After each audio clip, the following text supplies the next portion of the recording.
Good morning, dear my students.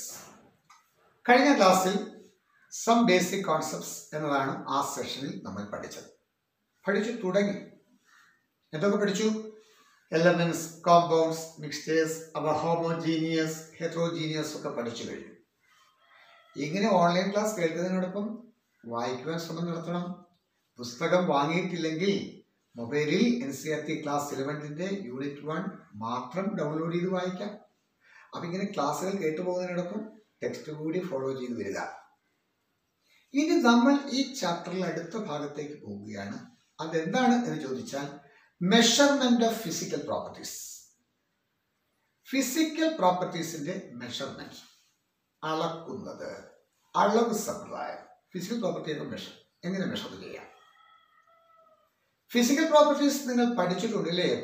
മലയാളത്തിൽ പറയുകയാണെങ്കിൽ ഭൗതിക സ്വഭാവങ്ങൾ. നമ്മൾ കെമിസ്ട്രിയിലെ നിരവധി കെമിക്കൽ സബ്സ്റ്റൻസിന്റെ ഫിസിക്കൽ പ്രോപ്പർട്ടീസ് പറയുമ്പോൾ കളർലെസ്, ഓഡർലെസ്, അല്ലേ, soluble in water, insoluble in water, density, ഇങ്ങനെയൊക്കെ നമ്മൾ ധാരാളം ഫിസിക്കൽ പ്രോപ്പർട്ടീസ് പറയാറില്ലേ? നിറമുണ്ട്, നിറമില്ല, മണമുണ്ട്, മണമില്ല, വെള്ളത്തിലേക്കും ലയിക്കത്തില്ല, ഫ്ലെയിമബിൾ ആണ്, കത്തുന്നതാണ്. ഇങ്ങനെ നമ്മൾ പറയുന്ന കാര്യങ്ങളെല്ലാം ഫിസിക്കൽ പ്രോപ്പർട്ടീസ് ആണ്. ഡെൻസിറ്റി, മാസ്, അപ്പൊ ഇതെല്ലാം അതിന്റെ ഫിസിക്കൽ പ്രോപ്പർട്ടീസ് ആകുന്നു. ഈ ഫിസിക്കൽ പ്രോപ്പർട്ടീസ് എങ്ങനെ മെഷർ ചെയ്യാം? ഫിസിക്കൽ പ്രോപ്പർട്ടീസ് തന്നെ രണ്ട് വിഭാഗങ്ങളുണ്ട്. ഒന്ന് മെഷറബിൾ, മറ്റൊന്ന് നോട്ട് മെഷറബിൾ. മെഷർ ചെയ്യാൻ കഴിയുന്നതുമുണ്ട്, കഴിയാത്തതുമുണ്ട്. ഈ കഴിയാത്തത് ഏതൊക്കെയാണെന്ന് അറിയാമോ? കളർ, സ്മെൽ, ഇതൊക്കെ പറഞ്ഞാൽ നമ്മൾ എങ്ങനെ മെഷർ ചെയ്യും? ഗ്രീൻ കളർ മെഷർ ചെയ്യാൻ പറ്റുമോ? സ്മെൽ ഓഫ് റോട്ടൺ എഗ്സ്, ചീഞ്ഞ മുട്ടയുടെ ഗന്ധമുള്ള, അല്ലെ, ഇതൊക്കെ എങ്ങനെ മെഷർ ചെയ്യാൻ പറ്റും? അപ്പം മെഷർ ചെയ്യാൻ പറ്റാത്തവയെ നമുക്ക് കൂടെ മാറ്റി നിർത്താം. അത് നമുക്ക് ഫീൽ ചെയ്യാനേ പറ്റും. നമ്മുടെ സെൻസ് ഓർഗൻ കൊണ്ട് നമുക്ക് അനുഭവിക്കാനേ പറ്റും. മെഷർ ചെയ്യാൻ പറ്റുന്ന ഫിസിക്കൽ പ്രോപ്പർട്ടീസ് ഏതൊക്കെയാണെന്ന് നോക്കാം. ഡെൻസിറ്റി മെഷർ ചെയ്തുകൂടെ? വോളിയം മെഷർ ചെയ്തുകൂടെ? മാസ് മെഷർ ചെയ്തുകൂടെ? ഇതൊക്കെ മെഷറബിൾ ആണ്. ഇത്തരം മെഷർ ചെയ്യാൻ പറ്റുന്ന ഫിസിക്കൽ പ്രോപ്പർട്ടീസിനെ കുറിച്ച് പഠിക്കുന്ന ഭാഗമാണ് മെഷർമെന്റ് ഓഫ് ഫിസിക്കൽ പ്രോപ്പർട്ടീസ്. ഇനി എന്താണ് ഈ മെഷർമെന്റ് എന്ന് നോക്കാം. ഈ മെഷർമെന്റ് ദാറ്റ് ഡിറ്റർമിൻസ്, ഒരു മെഷർമെന്റ് എന്നാൽ അത് നിർണ്ണയിക്കുന്നു, ഡിറ്റർമിൻസ് ചെയ്യുന്നു. എന്ത് ഡിറ്റർമിൻ ചെയ്യുന്നു? ക്വാണ്ടിറ്റി. ക്വാണ്ടിറ്റിയെ ഡിറ്റർമിൻ ചെയ്യുന്നതാണ്. ക്വാണ്ടിറ്റിയെ മാത്രമാണോ? Dimension, length, breadth, height, or extent of something, അങ്ങനെയുള്ള മറ്റ് എന്തുമാകാം. പക്ഷെ ഇവയെല്ലാം usually comparison to a specified unit, ഒരു നിശ്ചിത യൂണിറ്റുമായി കമ്പയർ ചെയ്ത് നിർത്തിയിരിക്കുന്നതായിരിക്കണം. അല്ലാതെ നമുക്ക് തോന്നുന്ന പോലെ പറയാൻ പറ്റില്ല. അപ്പോൾ അവിടെ ഒരു സ്പെസിഫൈഡ് യൂണിറ്റ് എന്ന് മെൻഷൻ ചെയ്തിട്ടുണ്ട്. അപ്പൊ എന്താണ് measurement? A measurement determines the quantity, dimension or extent of something, usually in comparison to a specified unit. അതിനെയാണ് മെഷർമെന്റ് എന്ന് പറയുന്നത്. അപ്പോൾ മെഷർമെന്റ് പഠിച്ചു. ഒരു സ്പെസിഫൈഡ് യൂണിറ്റുമായി കമ്പയർ ചെയ്ത് കിട്ടുന്ന ഏത് ഡയമെൻഷനും ഏത് ക്വാണ്ടിറ്റിയും അത്തരത്തിൽ നമുക്ക് എടുക്കാവുന്ന, അളക്കാവുന്ന ഏതും, അവയ്ക്കുള്ള ആ സമ്പ്രദായത്തിന് നമുക്ക് മെഷർമെന്റ് എന്ന് പറയാം. രണ്ടാമത്തെ, എന്താണ് ഈ യൂണിറ്റ്?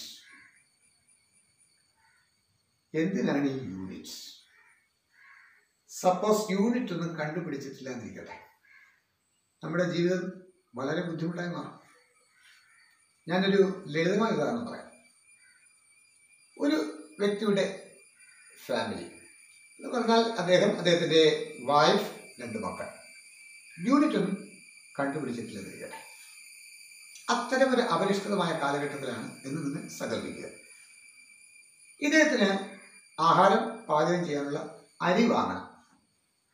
യൂണിറ്റ് ഇല്ലെങ്കിൽ ഇദ്ദേഹം എങ്ങനെയായിരിക്കും ഒരു കടയിൽ ചെന്ന് അരി വാങ്ങുക? അദ്ദേഹം ഇങ്ങനെ പറയും, 2 നേരം ആഹാരം കഴിക്കുവാനുള്ള അരി ഞങ്ങൾ 4 പേരുണ്ട്, തരിക. അപ്പോൾ ആ കടക്കാരൻ എങ്ങനെയായിരിക്കാം അരി കൊടുക്കുക? ഒരാൾക്കുള്ള 1 നേരത്തെ അരി, അടുത്താക്കുള്ളത്, ഇങ്ങനെ ഓരോരുത്തർക്കുമായിട്ട് അദ്ദേഹത്തിന്റെ കയ്യിൽ എടുക്കുന്ന ഒരു മെഷർമെന്റ് എടുത്താൽ അത് സ്വീകാര്യമാണോ? അങ്ങനെ എടുക്കുന്ന ക്വാണ്ടിറ്റിയിൽ ഇവർക്ക് ചിലപ്പോൾ അധികം വരാം, ചിലപ്പോൾ തികയാനൊക്കെ ഇരിക്കാം. അതിനൊരു ഡെഫിനിറ്റ് സിസ്റ്റം ഇല്ല, അതൊരു ഫിക്സഡ് ക്വാണ്ടിറ്റി അല്ല. അപ്പോൾ യൂണിറ്റിന്റെ പ്രത്യേകം മനസ്സിലായി. മറിച്ച് യൂണിറ്റ് ഉണ്ടെങ്കിലോ 2 കിലോഗ്രാം, 2 കിലോ അരി. ഓക്കെ, കിലോഗ്രാം എന്ന് പറയാമല്ലോ, നമ്മളെന്ന് പറഞ്ഞാൽ മതി 2 കിലോ അരി എന്ന് പറഞ്ഞാൽ മതി. അപ്പൊ യൂണിറ്റിന് പ്രാധാന്യമുണ്ടെന്ന് ഇതിൽ നിന്ന് നിങ്ങൾക്ക് മനസ്സിലായി. ഇനി എന്താണ് യൂണിറ്റ് എന്ന് ചോദിച്ചാൽ, a unit is a definite quantity. Sir ഇപ്പോൾ പറഞ്ഞതേ ഉള്ളൂ, definite system. A unit is a definite quantity adopted as a standard of measurements. മെഷർമെന്റിന്റെ സ്റ്റാൻഡേർഡ് ആയിട്ട് അഡോപ്റ്റ് ചെയ്തിട്ടുള്ള ഡെഫിനിറ്റ് ക്വാണ്ടിറ്റിക്ക് പറയുന്ന പേരാണ് യൂണിറ്റ്. ഡെഫിനിറ്റ് നിയതമായ, ക്വാണ്ടിറ്റി അളവ്. എന്തിന്റെ? സ്റ്റാൻഡേർഡ് ഓഫ് മെഷർമെന്റിന്റെ, അതായത് മെഷർമെന്റിന്റെ സ്റ്റാൻഡേർഡ് ആയിട്ട് എടുത്തിട്ടുള്ള ഒരു ഡെഫിനിറ്റ് ക്വാണ്ടിറ്റി. ആ ഡെഫിനിറ്റ് ക്വാണ്ടിറ്റിക്ക് പറയുന്ന പേരാണ് unit. A unit is a definite quantity adopted as a standard of measurements. So we learned 2 main points. What is measurements? What do you mean by a unit? What does measurement determines? എന്താകുന്നു measurement, എന്താകുന്നു unit, measurement എന്ത് നിർണ്ണയിക്കുന്നു? 2 ചോദ്യങ്ങൾക്ക് ഒരു ഉത്തരമാണ്. What is measurement? ഈ sentence തന്നെ. What does measurement determine? Same sentence. A measurement determines the quantity or dimension or extent of something, usually to a specified unit. Usually to comparison.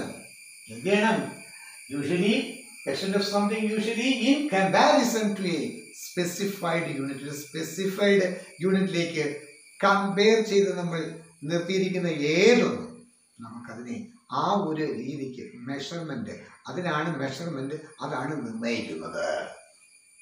അപ്പൊ എന്താണ് unit? What you mean by unit? A unit is a definite quantity adopted as a standard of measurement.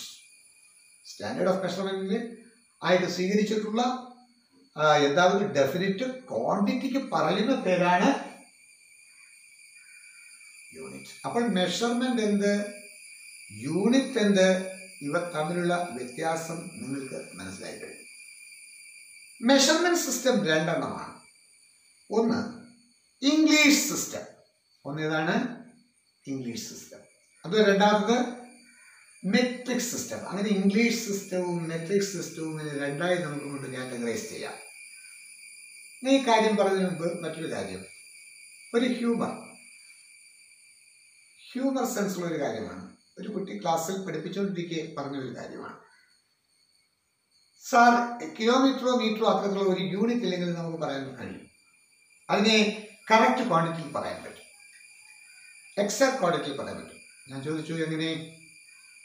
Sir, ഇപ്പോൾ സാറിന്റെ കയ്യിലിരിക്കുന്ന പേന, suppose ഞാൻ പേന എടുത്തു. ഈ പേനയുടെ ലെങ്ത് കറക്റ്റായിട്ട് യൂണിറ്റ് ഒന്നുമില്ലാതെ ഞാൻ പറയുന്നു. കുട്ടി പറയുകയാണ്, ഞാൻ പറഞ്ഞു യൂണിറ്റില്ലാതെ എങ്ങനെ എക്സ്പ്രസ് ചെയ്യാൻ പറ്റും? യൂണിറ്റില്ലാതെ ഇങ്ങനെ എടുത്തിട്ട് this is the length of pen അങ്ങനെ പറയുന്നു. ഒന്നുമില്ല, ഞാൻ തൊടുകയില്ല, ജസ്റ്റ് ഒബ്സർവ് ചെയ്ത് പറയും. എനിക്ക് ഒബ്സർവേഷൻ മതി, ഞാൻ കറക്റ്റായിട്ട് പറയും. ഞാൻ പറഞ്ഞു ഈ പേനയുടെ യൂണിറ്റില്ല കേട്ടോ, യൂണിറ്റില്ലാതെ കുട്ടി പറയുന്നതാണ്. ഈ പേനയുടെ ലെങ്തിന്റെ ഇരട്ടിയുടെ ഹാഫ്. അവിടെ യൂണിറ്റ് ഇല്ല, പക്ഷെ കറക്റ്റായി. പേനയുടെ നീളം കറക്റ്റ് തന്നെ. പേനയുടെ നീളത്തിന്റെ ഇരട്ടി എന്ന് പറയുമ്പോൾ അതേ നീളം തന്നെ വീണ്ടും വർദ്ധിക്കുകയല്ലേ. പിന്നീട് അതിന്റെ ഹാഫ് എന്ന് പറയുമ്പോൾ പഴയ പേന അതിന്റെ അതേ നീളം തന്നെ. പക്ഷെ അതൊരു കമ്പാരിസൺ ആണ്. അതിന്റെ വീണ്ടും ഹാഫ് എടുക്കുന്നു. അതിനകത്തൊരു യൂണിറ്റ് എന്നോ അതൊരു മെഷർമെന്റ് സിസ്റ്റം എന്നോ പറയാൻ പറ്റുമോ? പക്ഷെ ഞാൻ അതുകൊണ്ടാണ് പറഞ്ഞത്, ഒരു ഹ്യൂമർ ഇഫക്റ്റ് ആ കുട്ടി പറഞ്ഞതാണ്. സോ ഹിയർ യൂണിറ്റ് നമുക്ക് കമ്പൽസറി ആവശ്യമാണ്. പക്ഷെ കമ്പാരിസൺ ആയിട്ട് എടുക്കുന്നതാണ് സ്പെസിഫൈഡ് യൂണിറ്റ്. ആ സ്പെസിഫൈഡ് യൂണിറ്റിൽ നിന്നാണ് നമ്മൾ മെഷർ ചെയ്ത് മാറ്റി അതിൽ നിന്നും കമ്പയർ ചെയ്ത് ബാക്കിയുള്ളത് നമ്മൾ എന്ത് ചെയ്യുന്നത് മെഷർ ചെയ്ത് പോകുന്നു. അതുകൊണ്ട് ഒരു സ്പെസിഫൈഡ് യൂണിറ്റ് അത്യാവശ്യമാണ്. മെഷർമെന്റ് സിസ്റ്റങ്ങൾ രണ്ടെണ്ണമാണ്, English system and metric system. Metric system ഫ്രാൻസുകാരുടെയാണ്, ഇംഗ്ലീഷ് സിസ്റ്റം അറിയാം. ഈ മെട്രിക് സിസ്റ്റം കുറച്ചുകൂടി സയന്റിഫിക് ആണ്, ഈസി ടു യൂസ്, ഉപയോഗിക്കാൻ സൗകര്യവും കുറച്ചധികം ശാസ്ത്ര സത്യങ്ങളുള്ളതുമാണ്. പക്ഷെ ഇംഗ്ലീഷ് സിസ്റ്റത്തിന്റെ പ്രത്യേകത ഉപയോഗിക്കുന്നതിനുള്ള പ്രയാസം. അപ്പൊ അതൊക്കെ നോക്കിയിട്ട് അതിനകത്തുള്ള സയന്റിഫിക് സിസ്റ്റത്തിനകത്ത് വരുന്ന ചില പാകപ്പിഴകൾ, അതുകൊണ്ട് ഇംഗ്ലീഷ് സിസ്റ്റത്തെ മാറ്റിയിട്ട് ഈ മെട്രിക് സിസ്റ്റം നമ്മൾ സ്വീകരിച്ചു. അതിൽ തന്നെ CGS MKS ഇപ്പോഴത്തെ കുട്ടികളത് കേൾക്കാൻ സാധ്യത കുറവാണ്. Centimetre gram second, metre kilogram second എന്നൊക്കെ പറഞ്ഞു. ആ മെട്രിക് സിസ്റ്റത്തെ നമ്മൾ കുറച്ചുകൂടി ഒരു ഇന്റർനാഷണൽ അന്തർദേശീയ തലത്തിലേക്ക് അങ്ങ് വ്യാപരിപ്പിച്ചു. കോമൺ മെഷർമെന്റ് സിസ്റ്റം എന്നാണ്. ചില മോഡിഫിക്കേഷൻ വരുത്തിയാണ്, അല്ലാതെ മെട്രിക് സിസ്റ്റം അതേ രീതിയിൽ എടുത്തിരിക്കുകയല്ല. മെട്രിക് സിസ്റ്റത്തെ കോമൺ മെഷർമെന്റ് സിസ്റ്റത്തിലേക്ക് മാറ്റി. ആ common measurement system international treaty organisation, അന്തർദേശീയ തലത്തിലുള്ള എല്ലാ രാജ്യങ്ങളും ചേർന്ന് തീരുമാനിച്ച് അവർ തീരുമാനിക്കുന്ന യൂണിറ്റുകളാണ്. അതുകൊണ്ട് എല്ലാ രാജ്യങ്ങളിലും 1 കിലോമീറ്റർ 1000 മീറ്റർ ആയിരിക്കും യൂണിറ്റുകൾ. എന്തായാലും ഏത് രാജ്യത്തും യൂണിറ്റുകളെല്ലാം ഒരുപോലെ തന്നെ, നമ്മളിവിടെ പറയുന്ന പോലെ തന്നെയാണ് അവിടെ. അപ്പൊ ഇത്തരത്തിലൊരു ഇന്റർനാഷണൽ ട്രീറ്റി ഓർഗനൈസേഷൻ വിളിച്ചു കൂട്ടിയിട്ടവർ കോൺഫറൻസ് ജനറൽ ഡെസ് പോയിന്റ്സ് യെറ്റ് മെഷേഴ്സ് എന്താണ് ബോർഡിൽ എഴുതിയിടാം, ഇത് വായിക്കാമല്ലോ. അതിന്റെ സംഗതികൾ പഠിച്ചു കഴിയും.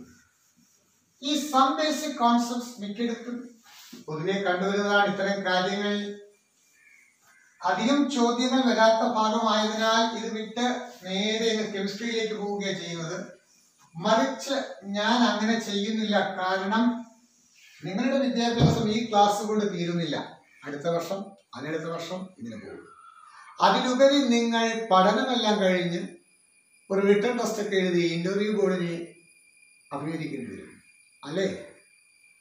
അവിടെ ചെല്ലുമ്പോൾ ഇത്തരം കാര്യങ്ങളിൽ നിന്ന് ചോദ്യം ചോദിക്കുമ്പോഴാണ് നമ്മൾ ഉത്തരം പറഞ്ഞാൽ ഓക്കെ.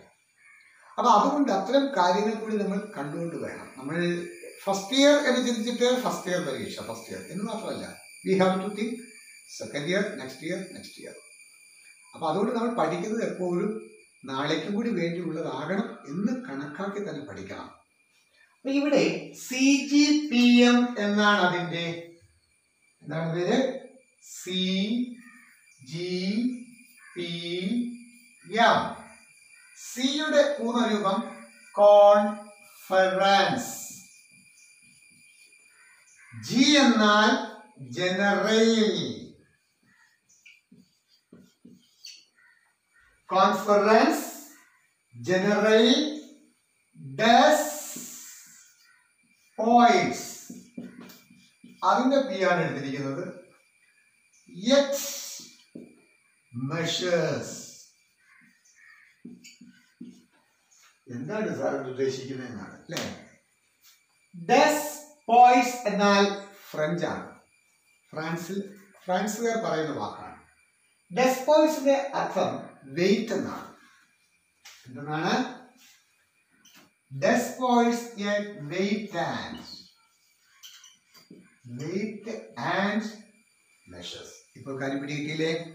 ഇപ്പൊ നിങ്ങൾ ഇന്റർവ്യൂ വന്നിരിക്കുമ്പോൾ അത് ചോദിക്കും, കോൺഫറൻസ് ജനറൽ ഡെസ് പോയിന്റ്സ് യെറ്റ് മെഷേഴ്സ് കേട്ടിട്ടുണ്ടോ? യെസ്, വി ഹാവ് കേട്ട്. അതിലെന്താണ്? അതിൽ വാട്ട് ഡസ് ഡെസ് പോയിന്റ്സ് ഇൻഡിക്കേറ്റ്? നമ്മളപ്പോൾ നോക്കിയിട്ടില്ല എന്നുണ്ടെങ്കിൽ ഡെസ് പോയിന്റ്സ് നമ്മളവിടെ ഡെസ് ആയി മാറും. അപ്പൊ നമ്മൾ പറയണം വെയിറ്റ് ആൻഡ്. യെറ്റ് എന്ന് പറയുന്നത് ആൻഡ് എന്നുള്ളതാണ്. ഇംഗ്ലീഷിൽ ആൻഡ് എന്ന അർത്ഥം കിട്ടുന്ന അതും ഇതും, ദിസ് ആൻഡ് ദാറ്റ്. അപ്പൊ വെയിറ്റിന്റെ വാക്കാണ് ഡെസ് പോയിന്റ്സ്. ഡെസ് പോയിന്റ്സ് മെഷേഴ്സ് എന്ന് പറയുമ്പോൾ വെയിറ്റ് ആൻഡ് മെഷേഴ്സ്. ഇവ തീരുമാനിച്ച് ഉറപ്പിച്ചതിന്റെ അടിസ്ഥാനത്തിൽ മറ്റ് രാജ്യങ്ങളിലേക്കെല്ലാം എല്ലാ രാജ്യങ്ങളും ഇതിലൂടെ തീരുമാനിച്ചിട്ടുള്ള തീരുമാനങ്ങൾ കൈക്കൊള്ളുകയും അതനുസരിച്ച് യൂണിറ്റും ക്വാണ്ടിറ്റിയും ഉപയോഗിക്കുവാൻ തീരുമാനിക്കുകയും ചെയ്തു. കാരണം നമുക്കൊരു രാജ്യത്ത് നിന്ന് മറ്റു രാജ്യങ്ങളിൽ പലതും കയറ്റി വേണം, ഇറക്കുമതി വേണം, എക്സ്പോർട്ട് ആൻഡ് ഇമ്പോർട്ട്. അങ്ങനെ വരുമ്പോൾ ഇതിനൊക്കെ മണി എക്സ്ചേഞ്ച് വേണ്ടേ, ബെനിഫിറ്റ് കൊടുക്കണ്ടേ, നമ്മളൊന്ന് വാങ്ങുന്നതിന് പൈസ കൊടുക്കണം, അങ്ങോട്ട് അതുപോലെ. അപ്പൊ അങ്ങനെ നമുക്ക് മണി ട്രാൻസാക്ഷൻ നടത്തണമെങ്കിൽ ഇതിനൊരു ക്വാണ്ടിറ്റി വേണം, ആ ക്വാണ്ടിറ്റിക്ക് ഒരു വില വേണം, ആ ക്വാണ്ടിറ്റി ഡിറ്റർമിൻ ചെയ്തിരിക്കണം. അപ്പോൾ മെഷർമെന്റ് വേണ്ടേ? ഇക്കാരണത്താലാണ് കോൺഫറൻസ് ജനറൽ ഡെസ്പോയിറ്റ്സ് സെറ്റ് മെഷേഴ്സ് എന്ന സിസ്റ്റം അവർ രൂപീകരിച്ചത്. പക്ഷേ നമുക്ക് ഇവിടെയാണെങ്കിൽ നാഷണൽ മെട്രോളജി ഇൻസ്റ്റിറ്റ്യൂട്ട് ആണ് ഈ കാര്യങ്ങൾ അവരിൽ നിന്നും തീരുമാനിച്ചു കൊണ്ടു കൊടുക്കുന്നത്. നാഷണൽ മെട്രോളജി, ബ്ലാക്ക് പെനിൽ എഴുതാം, കുറച്ചുകൂടി വ്യക്തമായി കാണാൻ കഴിയുമെന്ന് തോന്നുന്നു. നാഷണൽ മെട്രോളജി ഇൻസ്റ്റിറ്റ്യൂട്ട്, ഇത് ഡൽഹിയാണ്. NMI എവിടെയാണ്? ഈ സെക്ഷൻ മറ്റൊരു സെക്ഷനെ കുറിച്ച് ജോലി ഏൽപ്പിച്ചു. Maintain standard of measurement. മെഷർമെന്റുകളെല്ലാം നിങ്ങൾ തന്നെ, നിങ്ങളുടെ റെസ്പോൺസിബിലിറ്റി വേണം.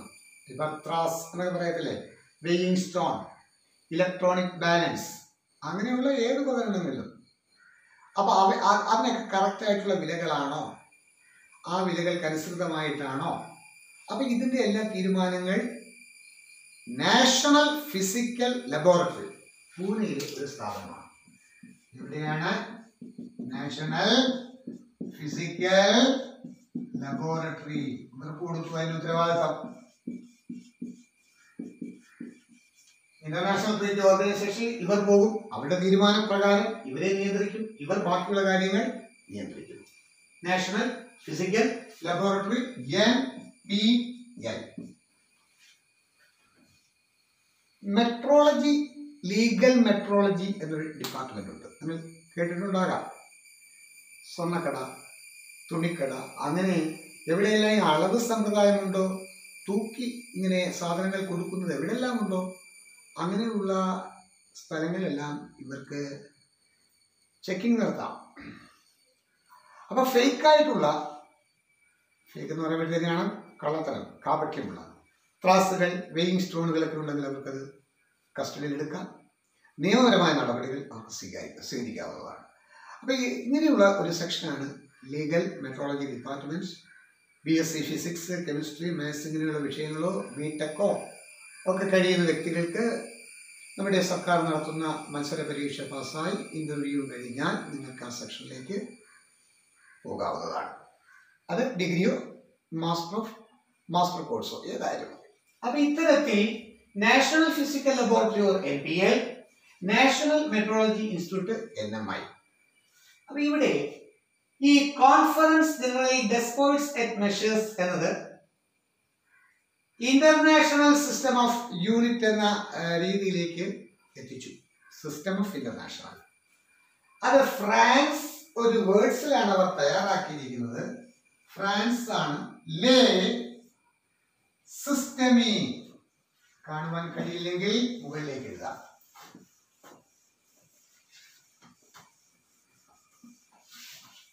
ശ്രദ്ധിക്കുന്നുണ്ടല്ലോ?